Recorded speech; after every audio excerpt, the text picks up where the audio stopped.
Putin Kursk viloyati to'liq ozod qilinganini e'lon qildi. Rossiya armiyasi Kursk chegarasida dushmanni to'liq tor-mor qildi deb bayonot berdi. Rossiya prezidenti Vladimir Putin Rossiya Federatsiyasi qurolli kuchlari bosh shtabi rahbari Valeriy Gerasimovning hisobotidan so'ng Putinning so'zlariga ko'ra, Ukraina armiyasi Kursk viloyatida katta yo'qotishlarga uchragan. Gerasimov esa Kursk viloyatini ozod qilishda Shimoliy Koreya harbiylari yuqori professionallik ko'rsatganini ta'kidladi. Bu Rossiya rasmiylarining birinchi marta Shimoliy Koreya qo'shinlari Kursk viloyati uchun olib borilgan janglarda ishtirok etganini rasman tan olishi hisoblanadi. Kursk viloyatida harbiy harakatlar davom etmoqda. Ukraina prezidenti Vladimir Zelenskiy Ukraina qurolli kuchlari bosh shtabi qo'mondoni Ukraina qurolli kuchlari bosh qo'mondoni Aleksandr Sirskiyning frontdagi vaziyat haqidagi hisobotini tinglaganini ma'lum qildi. Uning so'zlariga ko'ra, frontning ko'plab yo'nalishlarida vaziyat murakkabligicha qolmoqda.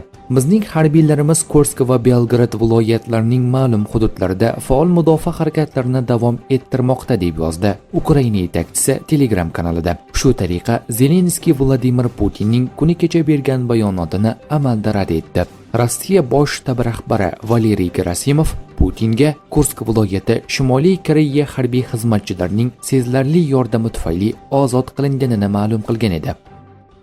Zelenskiy Tramp bilan Vatikandagi uchrashuvni yaxshi va ramziy muloqot deb atadi. Xabarlarga ko'ra, prezidentlar Vatikan hududida Rim papasining dafn marosimi boshlanishidan avval 15 daqiqa suhbatlashgan. Yaxshi uchrashuv bo'ldi. Yuzma-yuz ko'plab masalalarni muhokama qilishga ulgurdik. Natijaga umid qilamiz. Xalqimiz hayotini himoya qilish, o't ochishni to'xtatish va so'zsiz to'xtatish, urush takrorlanishining oldini oladigan ishonchli va uzoq muddatli tinchlik haqida gaplashdik. Juda ramziy uchrashuv bo'ldi. Agar umumiy natijalarga erishsak, u tarixiy voqea bo'lishi mumkin. Rahmat, prezident Donald Tramp deb yozdi Ukraina prezidenti o'zining Telegram kanalida.